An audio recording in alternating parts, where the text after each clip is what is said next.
when it comes to being on a social dance floor, there are a lot of people who just want to look good. I don't always fit into the mold, because the way that I talk about all of these things, it's not necessarily the same as some of my peers might talk about it. And so that's why it's like kind of an unpopular opinion. It is really tricky because of all the things we've been talking about, of not wanting to be judged and wanting to fit in, and in a environment where I might be one of the only people, who kind of thinks of my philosophy the way that I do, like among my peers, right? It can be hard to feel like you always fit in. We're here with Natasha Tia. Thank you for being on. Thanks for having me. Yeah, and just to preface this, I was just looking at the work that you do kind of around dance. The thing that brought me, caught my attention was the fact, not so much the focus on dance as through the artistry or the career, but more so dance as a medium for expression. And I think that's something that I really love to. I think about it and I love to learn about it, and I think it's also very important in the culture and just for outside of dance, more so into the mainstream culture too. So yeah, that's what really drew my attention. But we've had a few encounters through Oasis. We all met through Candela Dance Company. We've had you teach a few classes over there, and it's always been super chill, very they're not easy for sure, but you really made it easier for us, or at least for myself, to go with it and have fun. Yeah, that's my little intro, but if you wanted to add anything for people to know a little bit more about you. For sure. Thank you. First of all, shout out to Candela, Eddie Peligro, for having me in Phoenix. I love the connection that I get to have with you guys over there. The energy is all ready, so everyone is just kind of hungry to absorb information, whatever it is. Everybody kind of comes really open-minded, and so it makes it really easy to be in the space with you guys with that kind of stuff. So yeah, that's really amazing. And I guess so with what I do, I grew up dancing ever since my mom's a dancer. I've been dancing since I was in diapers. I started salsa dancing when I was 14, and I just fell in love with the fact that it's just anything goes when you're social dancing specifically. It's an unspoken conversation that you can have, which means it's an energetic exchange, and that's so beautiful because it's such a vulnerable space that everybody plays in. And that's what really drew me to any other style of dance. You don't go to the ballet club and ballet it up with other dancers. So there is this communal aspect, and I think community and togetherness is so intertwined in Latin dance, Latin culture, partner dancing, and the things that we do. And so it really opens up another forum for deeper connection with people and staying connected with people. So that's not about me, but that's about what really just made me fall in love with the dance overall. And I think that because I have that classical background, I grew up doing jazz and ballet and tap and hip hop, and so that want for knowledge, and then also the closeness with my body. I've grown up being so in tune with my body. What does it need? If I overused it, do I need more stretching? Where in my body is there tightness so that I can work on becoming more flexible in those areas? And just and then also in ballet class, we had piano players in the room playing for us, and so I was really lucky. I never really realized this until recently, that live music has been such a integral part to my dance journey ever since I was a little kid. And I think that that's part of why I have such a big appreciation for the live musical element when it comes to our dancing as well, or at festivals when they have live artists playing. I find it really, really special because again, it's just that deeper energetic connection that we don't always talk about when we're dancing, but it's oftentimes why we all dance, is to have an energetic exchange with someone else. Because I could just dance in my kitchen by myself if I wanted to dance for myself, but I'm not doing that. I'm doing this to connect with other people. And so the closeness with my own body has really taught me that we're all doing this dance for that same reason. We want to feel close with our bodies. We want to feel I think that it's so important that we give our mind a break. Our mind thinks all day. It doesn't need to be on all the time, we can let our bodies do some speaking and some movement, and that can really help with, like we dance because we want to release stress. We dance because we want to feel good. We want to dance because, we want to feel expressive. And all of these things, all of it comes down to energetic movement in the body and releasing blockages. And so that's really where the space that I like to play. The space I like to play in is I'm becoming Ayurvedically certified and Ayurvedic practitioner. So bringing in the Eastern medicinal science aspect with yoga and then also dance, I really like to talk about it from this point of ancient wisdom, because I think that ancient wisdom is so intuitive to all of us. It's embedded in all of us in its own special way, but it's something that we've really forgotten about how to be close to it.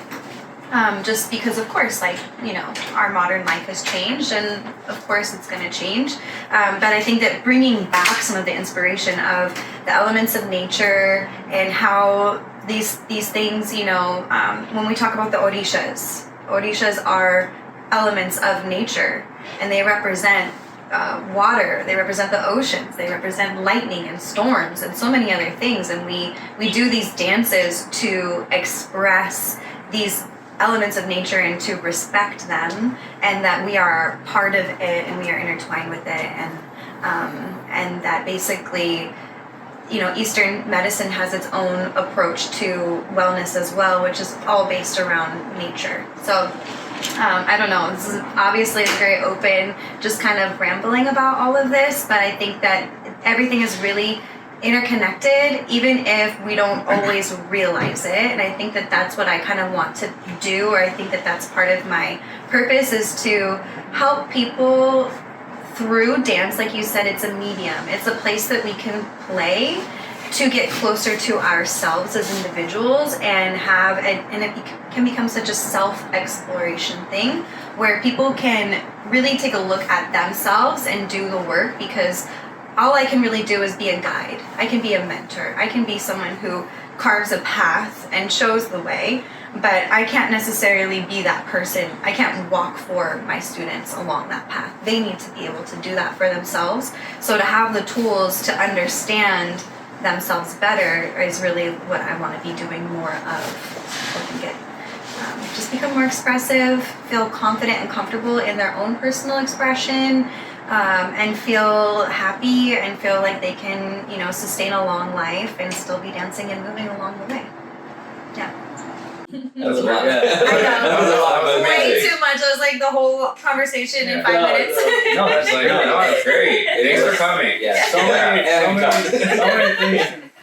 Hey, Mac, I'll just ask, are you with a dance company, or do you have your own dance company? I'm completely have not done my homework, so I think this is a good addition to my perspective. So,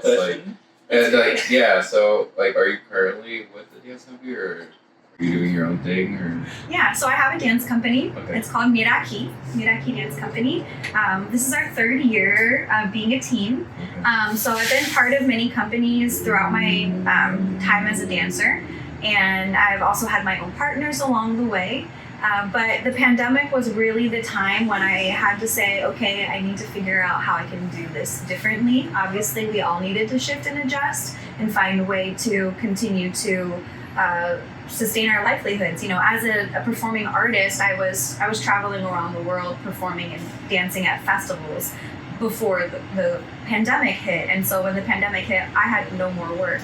The only work I could do was online.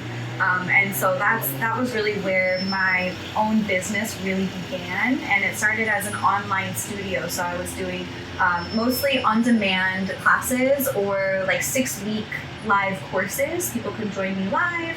The videos would be available on demand, and choreography, special projects that people could do. And then as we came out of the pandemic, I started teaching on my own, and I had my own performance team. So this is our 3rd year, Miraqui Dance Company, and we've been traveling around. We're here this weekend at the BIG Festival in San Diego performing. And then you mentioned how COVID changed a lot, pretty much everyone's life in general.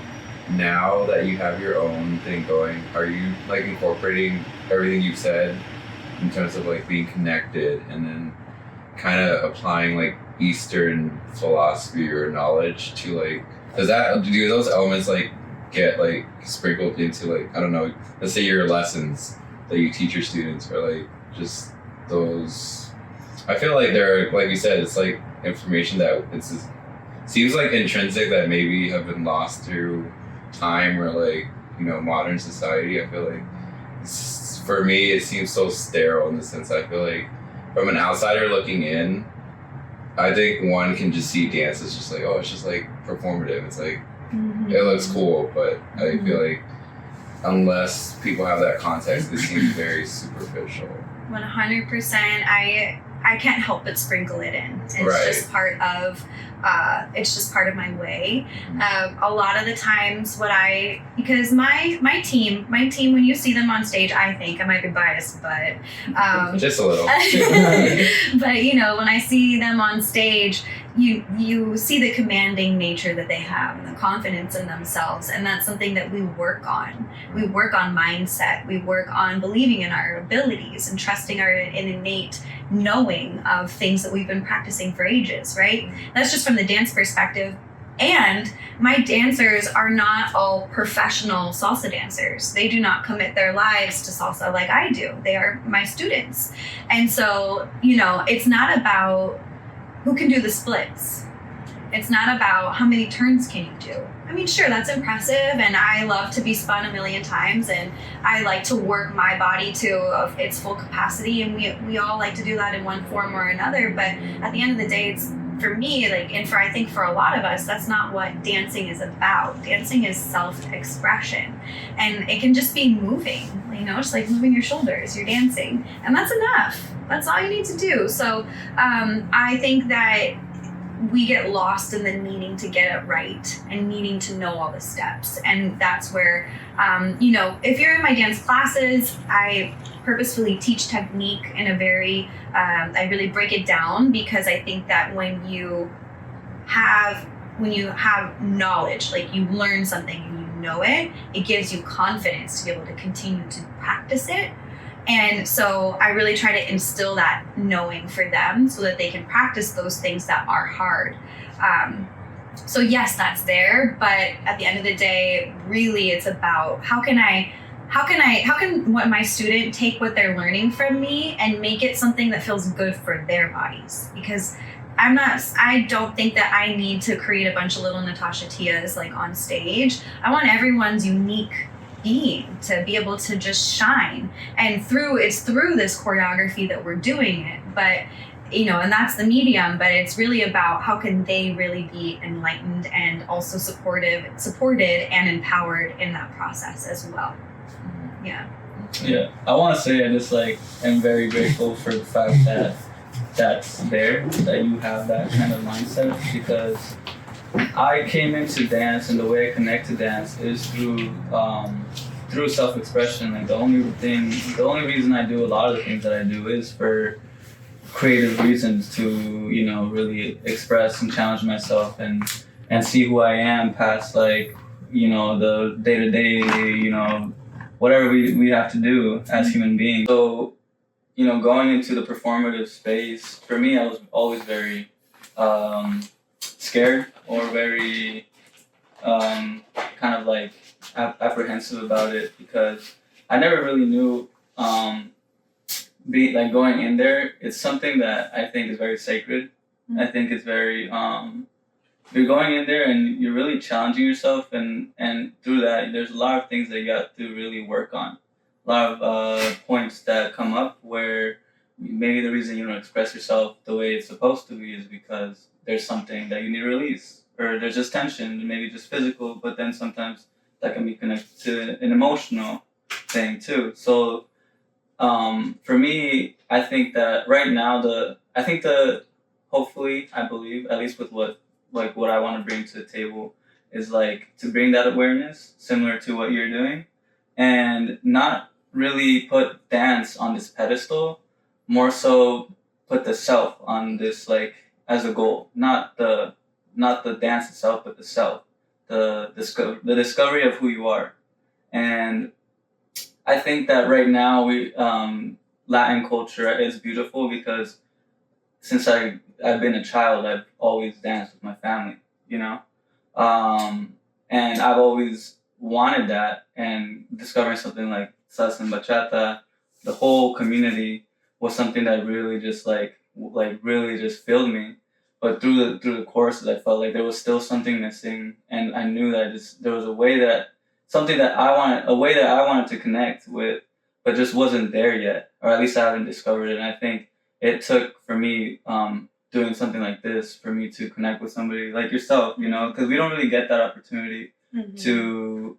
Yes, like I know inherently that there's a communication going on through the dance. Like I'm getting to know you through the way I express myself, and it's a co-creative process. Like I'm giving you something, and then you're giving it back, and then like I didn't know it could be like that, but you just showed it to me. So whoa, that's cool. And like I wanted to share that with the people, or talk about it. It's just I don't think the awareness is there. Your body knows it because obviously it's happening, but we still are not there consciously to interpret it in a way that makes sense to us, and also in a meaningful way that makes us just be like, whoa, like where else can I find this? So yeah, I'm just very grateful for what you have going on, and like what you're trying to do.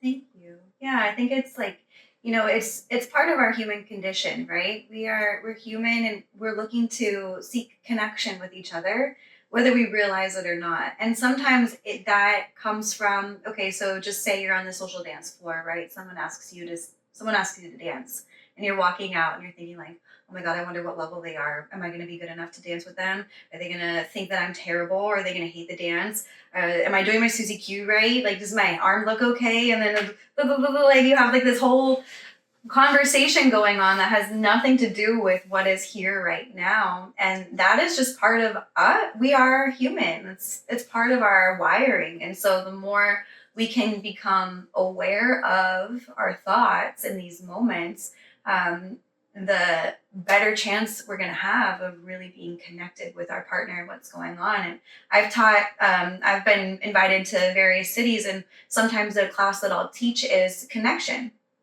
And connection, what is that? When as a follow, I'm second, right? I'm following the leader. So the leader has this like setting of the stage that happens. And I've got to be in tune with that. So for me, when I'm going to go dance with somebody, I'm connecting with my partner. I'm wondering, okay, what's their energy level at? Do they have a Red Bull before this? Are they like really tired? How are they feeling? You know, how do they feel this music, right? Noticing like what gets them. Oh, they must really love this song. If you dance with somebody, you start to see them singing. You're like, oh, they know this one, right? And all of those little cues are invitations for deeper connection. And then it's not that I have to copy or be tied down to what you're doing. I get to be an embellishment. I get to be the cherry on top. I get to be myself through whatever it is that you're doing, but it's by being in tune with what you're doing that I can really be more self-expressive. And so teaching that, if that philosophy, if you've never heard it before, you're not going to know, you're not going to understand. Like you said, I do agree, we all have it. It's an innate knowing within us. Like we know that we dance to connect, but putting a further definition into it, like something like this, really helps you to be able to step into it further and then explore it. And the exploration can be scary because it can be a vulnerable place to be in, to explore something like that. Put yourself out there, do things you might not have done in the past. That all opens up space for judgment. And none of us want to be judged or fail or look bad or stupid. Those are all things that we're all trying to like constantly save ourselves from. And so for me, that's why always like the first and foremost thing is that it's a safe space. Whenever I'm hosting a class, I want my students to know you're safe to explore here. This is the place to do it. Mess up, be wrong, This is where you do it. That way, when you do go out to the places where you want to do it and have the freedom, you can, because you already built the confidence in another place or situation or setting. Did you want to add anything, Bob? No, I mean, yeah, I do want to add something. Yeah. I think it's funny that you mentioned the whole level aspect of, like, you know, we've had this conversation before amongst us to do with other people about the whole, you know, asking artists to dance. And actually, it's funny enough, like, I actually danced with you, I think in Denver, and I danced with you, and I remember, like, I was like, oh shit, like, this is not as intimidating as I thought it was gonna be. Like, this is a lot more. It's just like, I mean, it's not the right term, but like, it's just like a regular dance in the sense that it's just a dance, and, you know. Sorry. Sorry, am I blocking you? Yeah, Just like blocking. Yeah, it's all good. No, but He's wired from class. yeah, I know. Sometimes I messed up on the freaking pattern in Ed's class, and I'm a little fucked over, but I'm good. I'm here. Talk about mindset, right? Yeah. It's like fun. It's a safe space here. It is a safe space. Yeah, you're okay. But anyway, going back to the dance that we had, I remember thinking, like, oh shit, like, this is not. It's not. I don't know how to put it correctly. I've been thinking about how to put this correct, because I danced with you. There was the first time that I actually danced with two artists. It was you and then Bianca from Popiwa with El Tigre and Bianca. But I remember, because I never want to dance with artists just because, like, I've always felt that I usually have better dances with people that I know personally, that I understand them, that I know who they are before I actually set, you know, forth or set foot on the dance floor. So I've always tried to avoid it, and I'm like, like, I don't want to dance with no artist. Like, it sounds kind of like bad. Like, I'm just like, most people do that. That's understandable. Yeah, but I think of it more of a, like, I was like, fuck the artist. Like, I don't want to dance with them because, like, I like his energy. No, it's just more like, it's like, oh, like, I don't want to be put in a situation where it's like, oh, I have to, like, you know, go up to your level, or have to you know, set a certain standard. And it's like, a lot of times, like, it's like, I don't want to feel that pressure when I'm social dancing. Like, that's not why I'm coming out to dance anyways. So, but just dancing with you, I was like, oh shit, like, this is not bad. Like, I'm having fun. Like, I got to, you know, dance, and, like, you know, I'm not the most advanced lead. I'm just a regular guy. I'm chilling. You know, I'm doing little patterns here and there, but it's like, it was a fun dance. And I think it's something that a lot of times we always say, like, it's like, artists aren't going to be judging you, but I think it's harder once. It's harder. What is it? It's easier said than done, basically. 100%. So yeah, just kind of like adding on to that. But yeah, I think that was my experience. I think something that I just keep thinking about is that authenticity is like the biggest equalizer, or the greatest equalizer. Like, and this is like the game that I've tried to play, and that I learned, like, pretty early on for myself, where, like, ever since I started dancing, I was always, like, trying to be present, like, I'm always practicing, like, mindfulness and trying to get into the flow, like, my flow, and get into myself, and what I've just discovered through like the 5 years, 6 years that I've been social dancing has been just, like, there is no comparison or competition when you're just being yourself, you know, and I think the majority of the people here, at least for myself, first year or two, I would, like, just look over and it just messed me up. Like, look over at the person next to me and see, like, oh, they're doing better, or, you know, like, what is better, you know? I would go home and just ask myself, like, what is better? Like, what am I looking for? And I think at the end of the day, I was just looking for myself. And I think since then, like, I think I've gotten to a place where I'm very vulnerable in the dance, or at least that's, like, the principle that I go off of. And I just want to play, you know, I just want to have fun. And sometimes what I do recognize is, like, yeah, I think people do struggle with it, because it's almost like, what is this guy doing, you know, sometimes. And that's not all the time, but I feel that, you know, and it's like, and then I just go home and I just, like, question, like, am I what, like, am I not doing something right, you know? Or like, how can I connect with this person? How can I have them understand that, like, it's not a big deal, you know? And I'm honestly, like, I just go back to myself. It's like, well, I just need to, I just keep being myself, you know, like, just keep doing it, just keep smiling, keep, like, just doing you. Eventually people can feel that, but, you know, not everybody will get there as in the way that you expected or as fast as you expected or think about it. Definitely. Yeah. One thing is, like, I always say this to my students, everyone's on their own learning journey.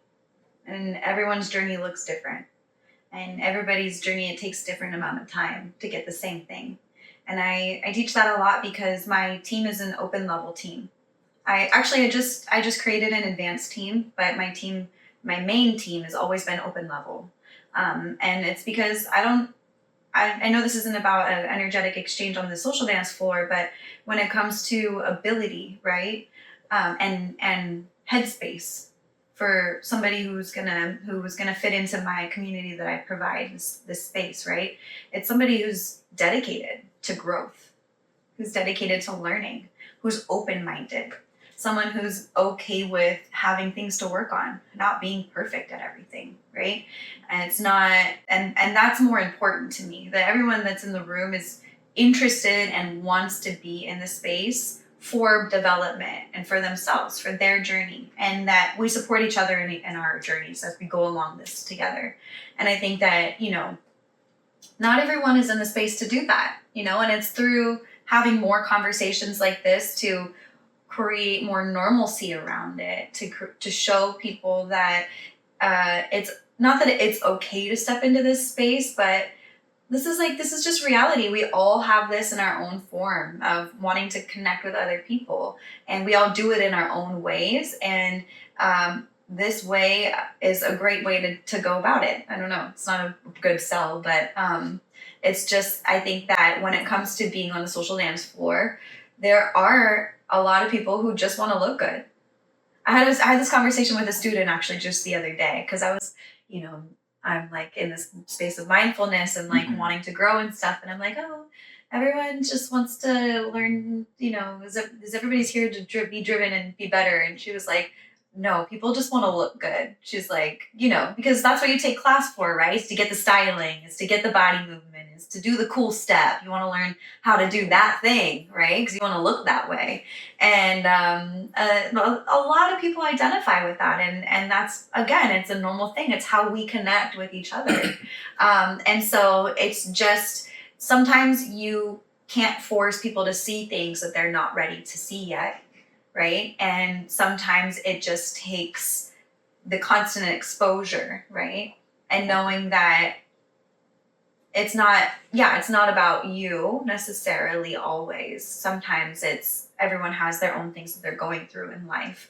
And maybe it takes a conversation, you know, an easy conversation, but maybe it just takes like stepping outside and not being in this space of, hey, do you want to dance? Okay, thanks, bye. Hey, do you want to dance? Okay, thanks, bye. And there's no actual conversation had there. Maybe it just takes a moment of this to kind of break up the ice a little bit further, to feel more connected.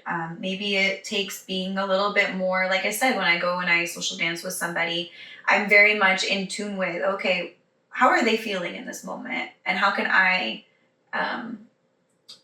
be something that is like, you know, complementary to what's going on, rather than, you know, if I know this person is just, you know, they just want to show off for the camera that just showed up somewhere around the corner, then I know I've got to be mentally ready for that. Because I'm not going to say, hey, I'm right here. Like, oh, I could say that. And I might say that, knowing myself. I'm a pretty direct person. But in that moment, I have two options. I have the option to say, hey, chill out, or I have the option to match the energy and go with it. And that's the job of a follow, is to kind of choose their route. Yeah, so I think that it's a hard place to be, because you know how good it feels to be in the space of freedom. A lot of students come to me, I want to feel free when dancing.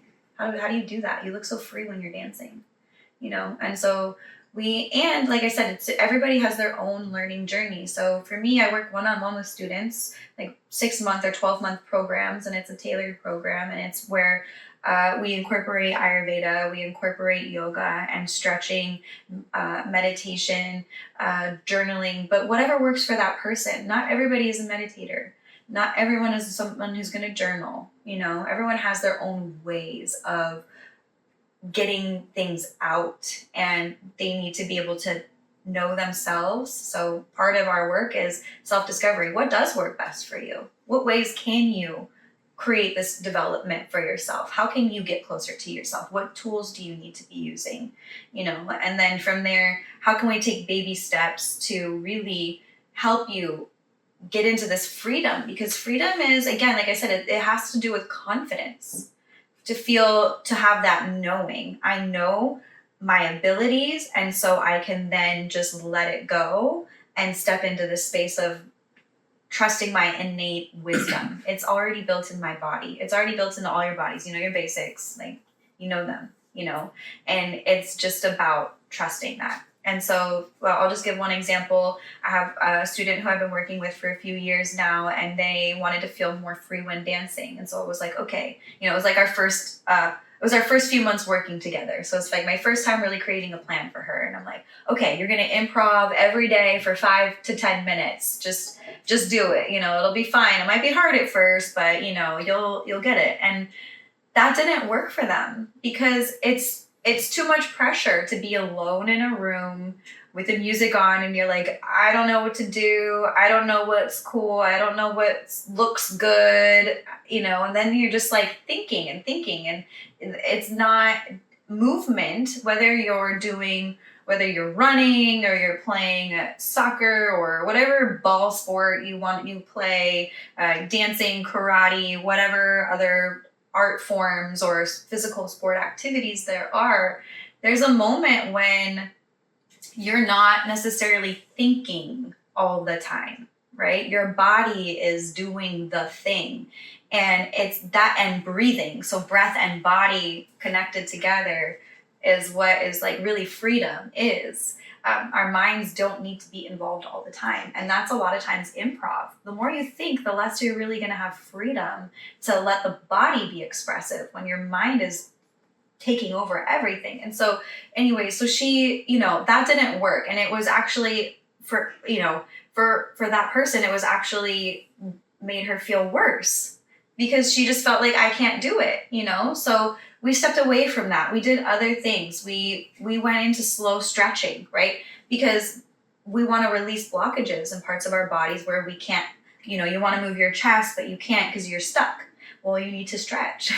You don't need to do the splits, but you need to stretch. Just reach your arm over to the side every day for 3 breaths. It doesn't have to be this whole, I went to the gym and I worked out and that's not longevity, right? Longevity is gentle, it's slow, it starts small, and it leaves space for, growing into and that kind of a thing. And that's really what we need. And sometimes we just need some guidance on how to, okay, let's slow down, let's work on this, let's just get your body fluid, release blockages. Okay, now let's do some other things. Let's build strength. Let's build strength in your body. Get range of motion. Okay, now you feel confident. Your body is way more flexible. You have range of motion. Your shoulders are looking great, And then, okay, so instead of improving, I want you to choose 10 songs that you think are really playful. Make your own playlist. I'm not going to do the work for you. That's your self-discovery. What do you think is playful? And then, so then we can start to, okay, now you identify with these songs, you feel connected, you feel like you could be playful to these songs. Okay, what is playful? Let's define that. What do you think is playful, right? Self-discovery. Then that can take you to a place of, okay, well, now let's try to express that and kind of like work around and still find freedom, but freedom in a different way. It's from knowledge, from confidence, from understanding. So, okay, so you talk about this is all the stuff that you do for other people, but who does that then for you, or what are the things that you do assign to yourself, or how does that work? I think a lot of, it sounds like you're a very giving person, very much you're you want to worry about others before everybody else. You see right through me. And so, and maybe I'm wrong, maybe I don't know, I don't know you too well, but like, yeah, so what is it for you specifically? Like, who helps you and what helps you specifically? That's a great question. So, got me thinking now, like it was my first pause of the conversation. It's all good, take your time. So I will say that the reason why I'm able to guide people through these journeys is because I had to find this for myself. I needed to find quiet within the storm. I needed to find stability and balance. I'm not going to go through my whole life story, but we all have our own life stories, you know what I mean? But growing up, I have had family members who have, fallen with addiction problems, substance abuse. My parents divorced when I was 2, like all those things, So I always had a roof over my head. I was always fed. I was very loved. I grew up in a dance studio. I haven't had an amazing life, but it hasn't always been easy mentally. And I've really had to create balance in my life for myself. And it was through an innate knowing.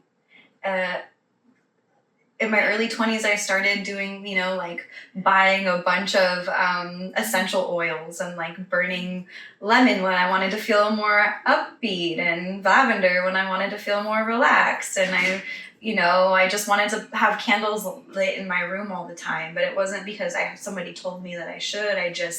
I wanted to slow down. I needed something that would make me feel comfortable. I needed a safe space. It's what I needed.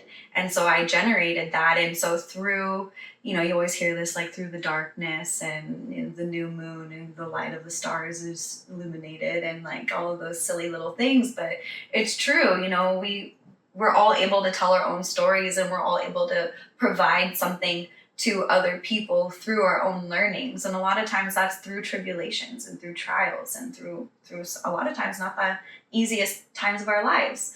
So yeah, I've had to really be there for others starting at a young age, and I've had to really take care of myself starting at a young age. And those things really taught me how important it is to understand that our bodies and our minds are connected in such a deeper way than we really give ourselves credit for, on a day-to-day basis.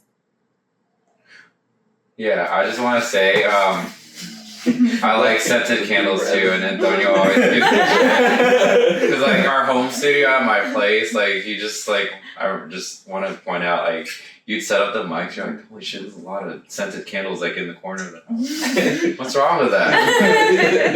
It's therapeutic, so it really cool. Is. Yeah, it really is. It's self-care. Try it out. It really is. Yeah. No, I want to say that since you grew up with dance, and again, we all have our own struggles in life, going back to comparing dance ability or looking good or whatever,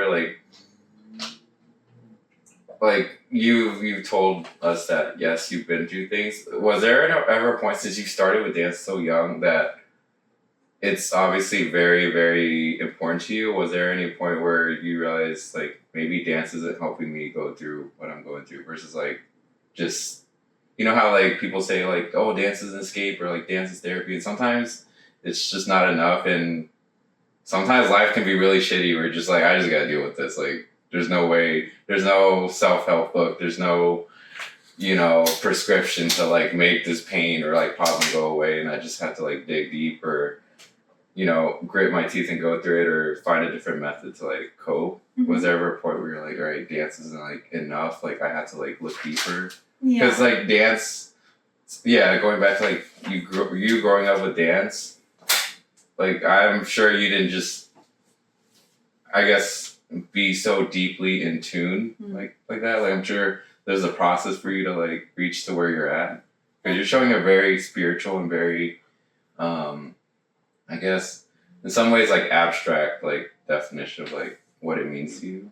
Yeah, definitely. I mean, I think that that's something that, talk about like, I don't always fit into the mold, because the way that I talk about all of these things is not necessarily the same as some of my peers might talk about it. And so that's why it's like kind of unpopular opinions, and it can be hard to grasp the concept because it's not, as again, like as humans, we're constantly trying to make meaning out of everything. And so when you can't say like, oh yeah, energy, there it is, I see it. You can't do that, right? Unless you see like earthquake, right? If you see the thing of the earthquake, that's vibration, Same thing with like musical notes. If hearing the drums, like we can all acknowledge that if you smack a drum, the sound vibrates, right? It's vibrational energy, and we absorb it. Right. That's not debatable. That's real. And so like however deep you want to take that concept, you can take that concept, but it's a true thing, and we can either acknowledge it or not. But if we acknowledge it, we can get closer to it, and then it's not so unknown, and it's not so scary, and it's not so undefinable, because then we can all have our own definition of what that means to us. So that's like the end of the story, Sure. But growing up, I think like my mom's a spiritual lady, so it's always been like something in my life that we've always just kind of done. And so I think that like having her, for sure, she's kind of opened that door for normalcy for me to be like, well, yeah, but I mean, come on, Right, And so I'm really appreciative for that. And but my dad's side of the family, my grandparents, when I would talk to them on the phone when I was like in high school, they would be like, dance isn't a real job, right?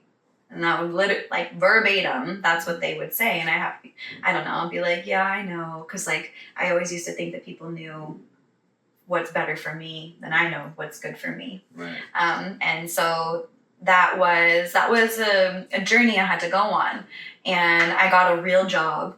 I worked at a food tech startup in San Francisco, which is just so Bay Area. It was a very fast-paced environment. I was a brand manager. I was selling consumer foods and going to trade shows and having the conversations with all the people and all the networking. And I was good at that too. And however, I realized that when I teach dance, it's not brain surgery, but when I teach dance and I get to see people feel immediately happy and like a positive contribution to their life, and that this changed their life, that feels so meaningful for me than talking to some esteemed CEO of some food brand company, and I mean, they're doing a great job at their job too, but it's just not the kind of connection that I'm looking for, that as humans, we are here to be in service of other people. We're in service of each other right now, right? Everywhere you go, you're in service of one another. And the way I want to be in service of other people is making a direct positive impact on their lives. And so I don't think dance is always the Band-Aid to fix everything. Sometimes creative energy, if you're having a hard time, I highly doubt that your creative energy, or what you call in Ayurveda is called ojas, like I highly doubt that you're just going to be like, just totally great. I'm sure you're going to be depleted. And that's normal for all of us. Again, we have to replenish ourselves, and replenishing ourselves doesn't always look the same. It can be many different things. For me, I love to journal. Walking, for me, I live in California, so I walk on the beach. Walking in nature anywhere. Sunsets, sunrises, those kinds of things.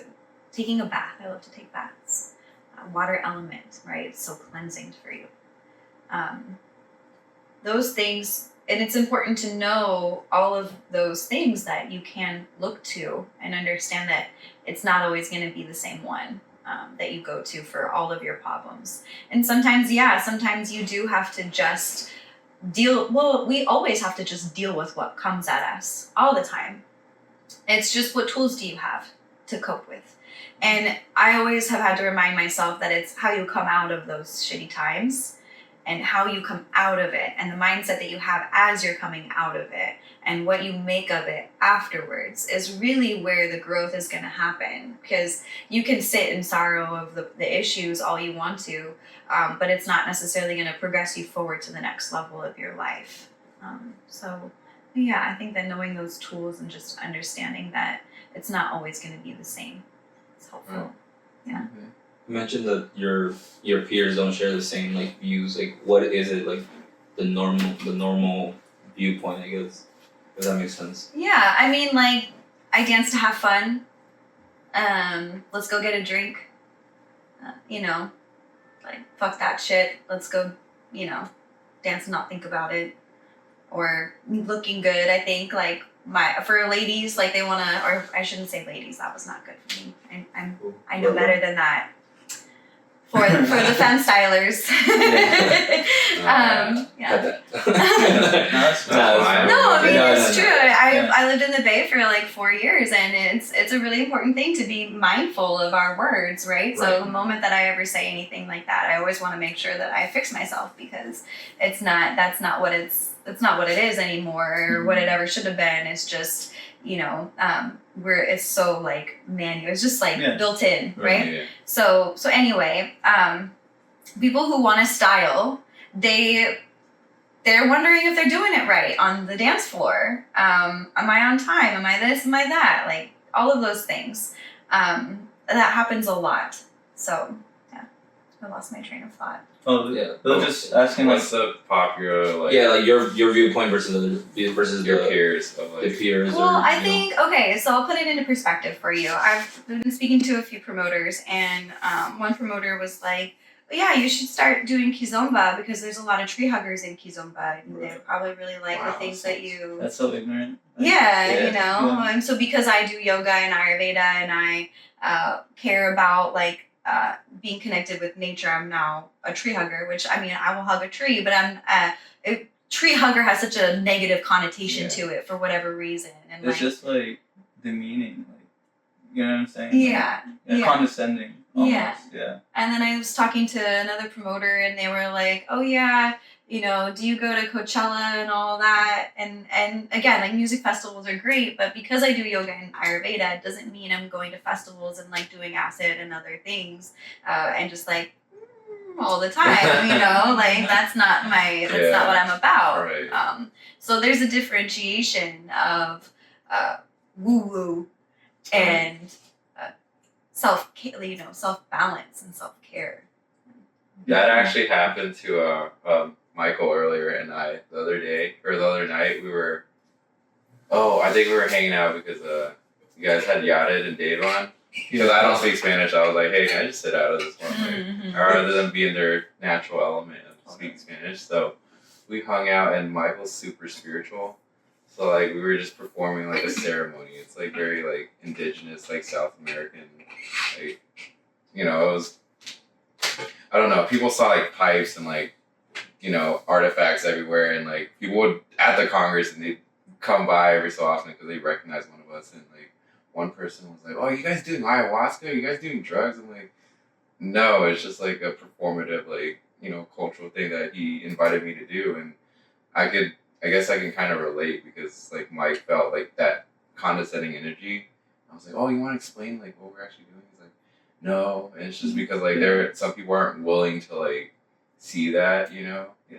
And whatever floats your boat, like definitely like life is like abundant in the sense like again, there's so many things to cope or explore with and like really, you know, delve deep into if you choose to. But it's unfortunate that like because you're into like the things you're into, people. I mean, it sucks that these promoters are putting this label or box on you. I'm like, oh, this hippie chick is especially dancing salsa. I know. I'm just saying, I don't know. No, like, that's literally what they think. I think like, and it's just I think just people don't know. Like that's why, like Jose, for example, he's super spiritual. Like I'm not gonna say I am, but if he talks about it, I'll like try to, even if I don't understand a concept or something, I'll try to grasp like. It starts with an open mind, but I'll try to grasp like the essence of like what someone's talking about. Mm-hmm. Like I might not understand everything you're saying, but the way you're explaining it, it makes sense even though I don't know what it is. If that that makes sense. Like, it's like you have to be willing to like be vulnerable and like try to put yourself in the other person's shoe, you know. And I guess it ties into like dance too. If you're just like worried about like how you look, or like if this is just gonna like, I don't know, like if you get recorded dancing, like, and someone spots you, someone of, you know, noteworthy importance, like, I feel like a lot of people do things for status, and I think that's a very human thing too. You know, 100%. that's why we act a certain way because of society. We dress or speak a certain way because, going back to like a baby, you know, they have zero boundaries, and they don't have any concept of like what's right, what's wrong, like where the limits are at. And I think as you get older, you just become constrained by your environment, you know, maybe your upbringing. And I guess my point was like dance like should be like, it's an escape in the sense like I could like revert back to like, hey, let me just like play around and like figure out, you know, like where my capabilities are, or like where my creativity is without being perceived in a sense. Yeah. So yeah, that just sucks though. I don't know. That was kind of like a ramble, but No, I completely understand what you're saying, and I think it's true. I think it comes down to a matter of survival. You know, again, like if we go back to ancient times, you needed to be able to hunt to eat. You know, they weren't going to send somebody out who couldn't hunt to go hunting. Like they needed to know who was good at hunting so that they could go hunt, and blah blah blah, and you know, all the things like making of goods, you know, making of homes. Everybody had a role in their community that sustained and kept that thing going. So I think that we're all looking for the things that we're good at and trying to show and prove that we're good at them, to prove that we bring value to society. And, you know, I think that that's just, that's how we connect with each other. And it does suck. It feels bad to hear people say things like that. Of course, at first, like it's an eye roll, like, oh, haha, yeah, okay. I've never heard that one before. But I'm trying to, so, you know, the only thing that we can really do is be in charge of our perceptions. And I could either perceive it and be like, I'm annoyed at that and complain and all this. But I see it as an opportunity. Okay, why do I feel less than when I hear somebody say that? Why do I need to feel less than? What's wrong with being a tree hugger? Can I step into that more? How can I step into that more? How can I share that further? How can I be proud of these things? How can I share with people in a relatable way? How can I get my point across, right? And all you can really do is continue to try to share in the way that you know best, like this forum. Like for me, it's my forum, however I share the things I share. And something that I think I've been going through lately, I think, is changing of identity in ways, not all the way, but in ways of, I want to step more into this space of sharing these things that we're talking about now, you know, and it's scary because there is a lot of judgment that goes along with it. And I want to feel more confident. I want to feel really proud. And I want to know that, okay, I could lose followers. I could lose people from my sphere who don't agree with me in these aspects. But what is loss? What is loss really? I think it's just miscommunication. It's creation. Yeah. Loss is space, spaciousness. It's open. It's like, it's totally miscommunication, right? It's like confusion 100%. But even if it's not miscommunication, right? Even if it's like, okay, we don't agree. Okay, fine. Like, I respect you, you respect me. That's okay that we don't agree. That's fine. You're meant to go and do those things with the people that do agree with you. And I'm meant to be here with these people that agree with me. And not that we can't be friends and we can't get along and still have conversation and you know, be in communication, but we just might not always look to each other for deeper communication or working out self-tribulations or, you know, confiding in somebody about a relationship or whatever we communicate to connect with people about. Right. Yeah. Yeah. So I feel like coexisting with, I guess, very different I guess, ideologies of like your peers? Like, has that ever like come to a head where you're like this is like toxic or it's not gonna work out, or is it just like mentions where you're like, okay, we just don't agree and people think I might be a little crazy or whatever, and you're just like okay with it and I'm things okay have with been it. yeah. I'm okay with it. Okay. I'm okay with it. I don't you know, I think so this is again like why the unpopular opinion thing is because like especially as an artist, right? Probably you would think that I need to be seeking approval, right? Right. I need to stay current. I need to make sure I have a presence. I need to make sure that I'm doing like the newer things. I'm on trend. I'm utilizing the right media funnels. I'm, you know, like got my things all buttoned up and providing the newest, latest service to all the people. And that's what we're all trying to do. You're just like a copy at that point, bro.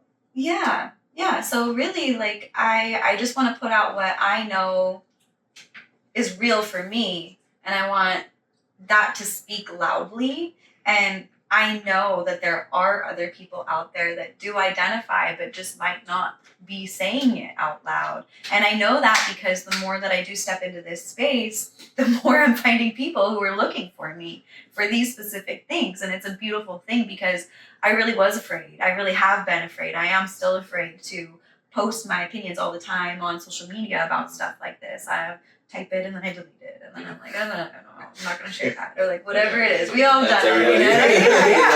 Never mind. Yeah. Yeah, in a world where like we can connect so much, like forget the Congress, just having the internet is such a mind-blowing invention where you can connect with anyone instantaneously, you know? But at the same time that opens up to like extreme vulnerability, you know, like we post one reel and it gets taken out of context and people are just fighting in the comments, and part of me likes that chaos. I'm like, I'm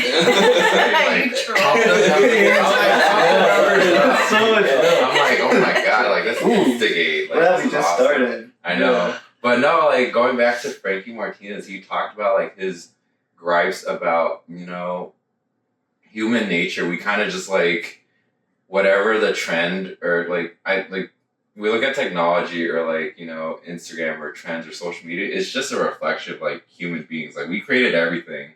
So like when people complain about like, oh, I don't like this medium because everyone's just doing this, or, you know, whatever the wave or the trend of dance is for Latin, like it's just what people gravitate towards. And like sometimes people just do certain things or behave a certain way because everyone else is doing it.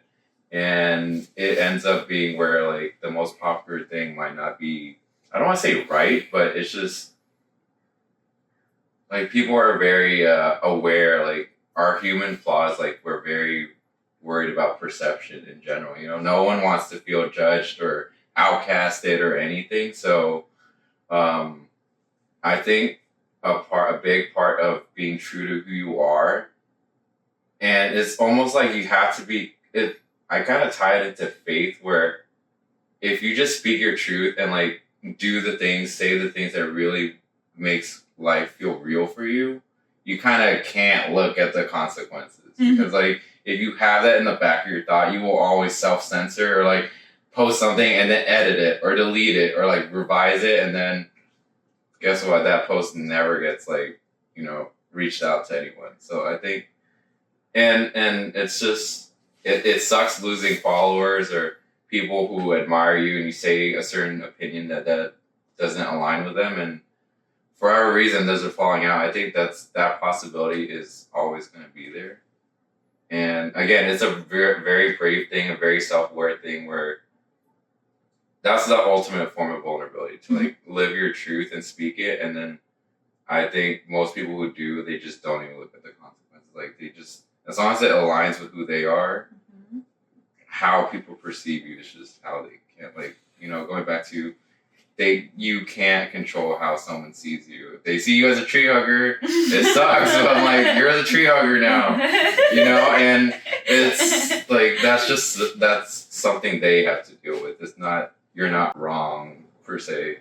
I don't know if that makes sense. 100%, yeah. And I think that confidence in and knowing of what you believe in is so important. And I think it is really tricky because of all the things we've been talking about, of not wanting to be judged and wanting to fit in, and in a environment where I might be one of the only people, you know, who kind of thinks of my philosophy the way that I do, like among my peers, right?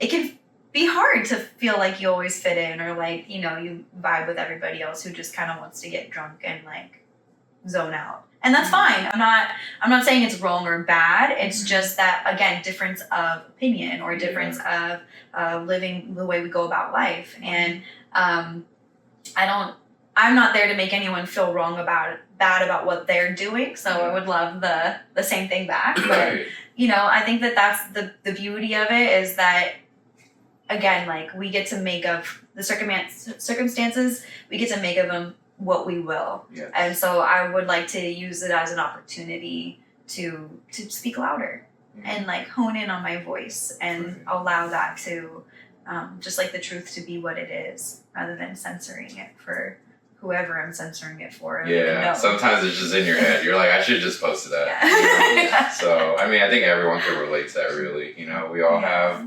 masks where, you know, and I think there's a Japanese saying where, you know, you have a mask where, like, a face where you show to society. You have one for, like, your family, your friends, your lovers, and there's one that you don't show anybody. But, you know, when you look in the mirror, I don't think realistically anyone's going to show that part, because we all have that inner child where we have to protect. However you metaphorically want to define that. But I think the more vulnerable you can be, I guess, I don't know if this is a tangent, but I feel like the more true to yourself you can be, like, I feel like the more life gives meaning, you know? And I just think, I realize comfort is just a temporary Band-Aid where everybody seeks it, but at some point, I find that if I don't share who I am or what I feel to the world and interact with people, I feel like eventually it just becomes a detriment. If that makes sense. You'll never be seen either, I think. Yeah. That's the thing where I find the hypocrisy about all of this, which is that dance is about expression. Like that's what at the most basic fundamental level, we all understand that dance is about expression. There's no other reason, no logical reason for you to do it. And I believe all artists started because of that, because they wanted to find a way to live that life where they can dance and express themselves and have an impact, or make a living from it. Yeah. And I think that, like, we enter the system, and the system is so, like, built in a specific way, which is very, like, industrial and very status driven, of course, and so then we kind of, like, play it safe. We just play it safe so that we can continue this journey of, like, okay, I still want to do that, but then in, like, going in there, the more you do it, the less the more disconnected you become from the reason why you started. And I see it in myself, because there's been moments where, like, I feel like I can, through vulnerability, I show who I am, and then that gives the opportunity for me to see others. And I know that, like, it's almost, like, sad for me. I've had, like, this, like, sad relationship with dance. Mostly just like lately, you know, just because of what I've seen. I've, like, woken up to, like, the reality that is, which is, like, the structure that exists, right?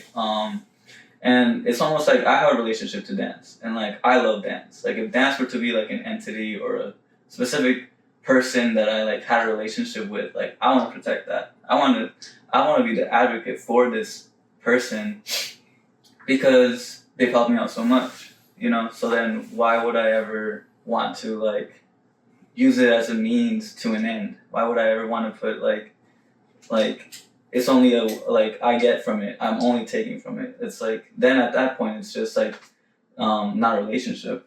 It's like a dictatorship. And the way I've made some realizations. Like, I study a lot of, like, just psychology. I'm a very deeply self-reflective person, and what I've found is, in myself, through, like, just all of this, I found that the truths within dance, like the transformative power that dance has to really change people's lives, and And I've been able to like find like the outline, which is, in order for transformation to exist, there has to be three factors, and this is something that a psychologist named Robert Moore, he was a Jungian psychologist. He outlined them as there's an initiatory process. It's a very ritualistic thing. This is like ancient, and a lot of like the cultures before current mainstream knew about this, where there's three. The initial is there must be a submissive, an act of submission. You have to enter with humility.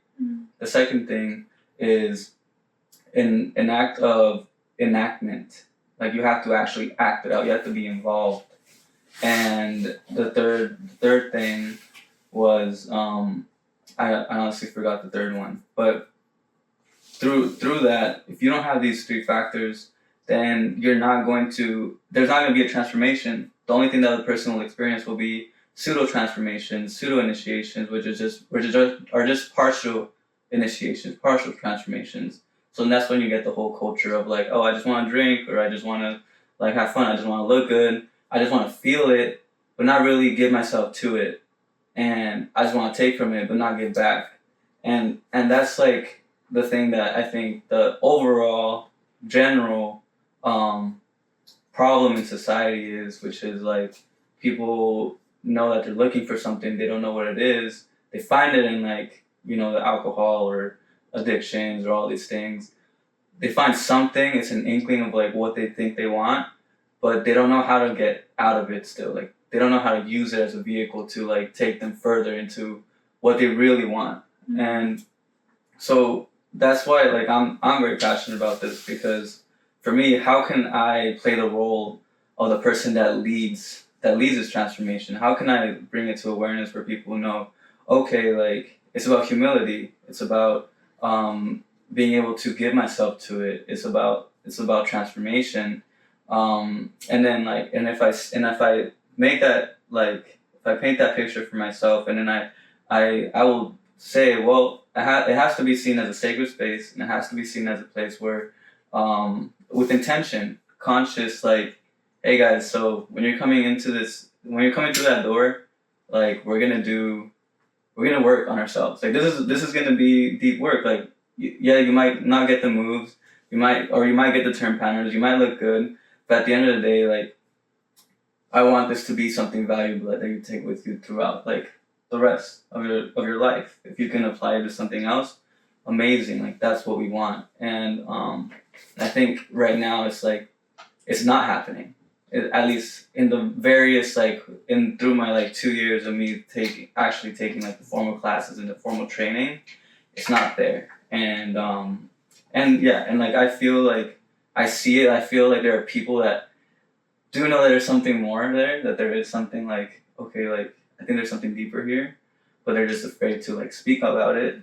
And so I have to be loud about it because I want them to know that I see that, I'm here, and like, I want to create that world, Mm-hmm. I just want to say that, like, I get what you're saying, because we've talked about it in private before a lot of times, and going back to what Natasha said about, I think as long as there's a space for, like, there's people who do want to, like, progress and, like, get really good, and there's a part of us that does want mastery, too. I think as long as there's a place for everyone to, like, take what they want out of it, I'm not gonna be here and be like, okay, like, you have to, like, use this as therapy or something, but I think, like, it can be therapeutic for, like, I'm sure we've had dances where whatever reason it's, like, very cathartic or something, and these, like, strong emotions will come up, and I just think, at least with this medium, we are just talking about a niche that most people don't realize, and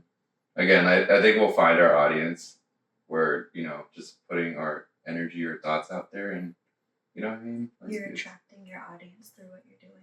Yeah, your being. So I think like what you're doing or what we're doing now is pretty much it, like in the sense like going back to what's up?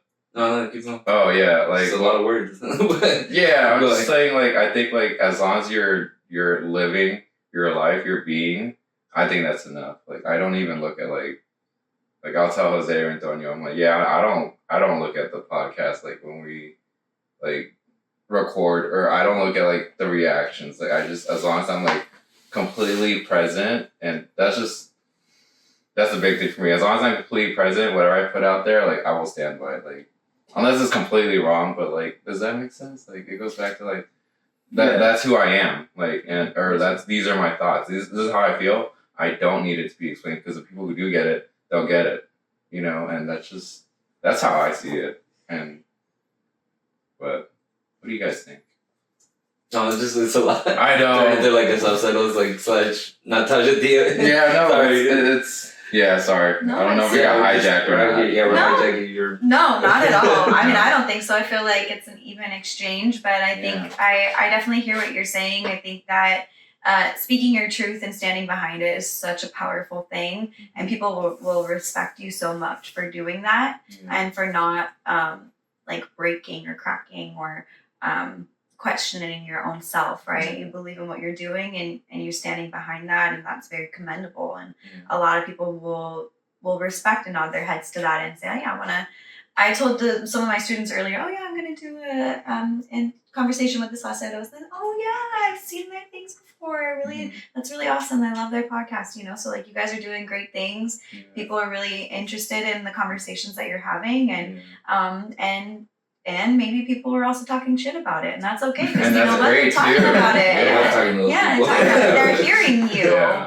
They're hearing you, and so I think that there's space for everyone to play. I think that like I said before, I like to push myself to my limits and my boundaries, and I created a team that's an advanced team so that we can step into those space and say, okay, we're gonna push a little bit harder in this space, but I think that for me, it's always going to be with self-discovery. It's always going to be with allowing the space of people to like have their own journey within the group journey. Right. So I'm always trying to find ways to bring it all together, but I think that it is really great when you can say, okay, this is the space where we're going to work really hard. This is the space where we're going to have a little bit more grace for ourselves. And again, like those are the tools that we can use to get ourselves through the good and the bad and the hard and the easy, all of those things too. Yeah. So I wanted to check in real quick. How are we doing on time? I want to make sure that we're not extending. My students are calling me for sure. Okay, you want to call them back? It's been an hour, so I don't know if you want to. It's open to whatever you like. I mean, I don't mind talking. Let me just. Since it is a Congress, like I feel like we got to be conscious about time. Yeah, even for us. So yeah. Well, let's cap it. We can always come and do another one. For sure. You usually have to ask for that. No, that's kind of nice. What's up? And there was a lot of points that I felt like I left open-ended. I know in the future. It's only an hour. There's so much. I'll have some notes for the next time for sure. Yeah. I really like a lot of things that were mentioned. Sorry, I'm just telling them to go ahead, because so my mom is on my dance team. I don't know if you guys know that. My mom actually owned the dance studio that I grew up dancing at when I was a kid, and so I was very fortunate in the sense that I grew up in the dance studio, and there were many years where she didn't dance and she didn't salsa dance, but over the last year she joined my team, and so she's been part of. She's like, you know when you get bit by the salsa bug and like all of a sudden you're just doing everything, or a bachata bug or whatever bug you got bitten by. Whichever bug it was. Salsa bug. I'll pass. Every once in a while. But yeah, so she's literally been to like every single Congress. She's performed at every show, and we're all supposed to be meeting at Balboa Park as a team to just like close out the season basically right now, and she, of course, is like calling me over and over again. Probably won't leave the hotel until she knows where I am. So I just texted her to tell her where I am. That's crazy. What's that like? Like you're coaching your mom? Let's finalize with that. But I know. Part two. Let's just make it spicy. Like, do you just like going down on your mom? Like, oh no, you might be like stay up after 9. So Do this triple. I don't know. She is a little firecracker. Okay. She is she's lit her own fire under her own ass. I don't even need to do it. But it's fun sometimes, I get to give her the look like you're still not in your spot. Wow. And I get to be like no, but it's really beautiful. It's really great. She held the space for me to be able to flourish as a dancer as a young kid, and now I get to be able to hold the space for her to become closer to herself and feel confident and proud of herself, and also connect with other people who are supportive too. So I'm really happy for her that she gets to be in that space. Yeah. That's so sweet. That's It's like beautiful. full Did your mom do circle. salsa growing up, or was she more of a ballroom jazz? She was more of like a jazz tap hip hop dancer. Okay. Mostly. Her brother, my uncle, he's the one who started salsa dancing. My guess is to, meet some people. But That's valid. That's That's not very valid. guy That's is, human. early 30s, Yeah. single guy. But yeah, so, when he would come over for dinner, he'd be like, hey, Tosh, look at this crossbody lead. And he'd be spinning me and stuff. And that was when I was 11. And so by 14, I started having my own partner and doing that. That's dope. At 14, your own partner? Yeah, he was Wow. 16, That's crazy. Yeah. Okay. So this is my Good for 20th year salsa dancing. Really? How many years? 20. 20? Damn. That's crazy. That is crazy. That's 2 decades. Yeah, 2 whole decades. That's I'm My life. 24 I'm like- right now, so yeah. Yeah, Natasha's 22. Yeah. That's what's up. But anyways, we'll close it out right Yeah. there. Yeah. That's important. I'm guessing you want to be with your team, and I think Yeah. that's really Yeah, important. We don't want to take away. We'll see you on the next one. Thank you guys. Yeah, thank Appreciate you. it. Natasha Tia. Yeah. Thank you. Bye.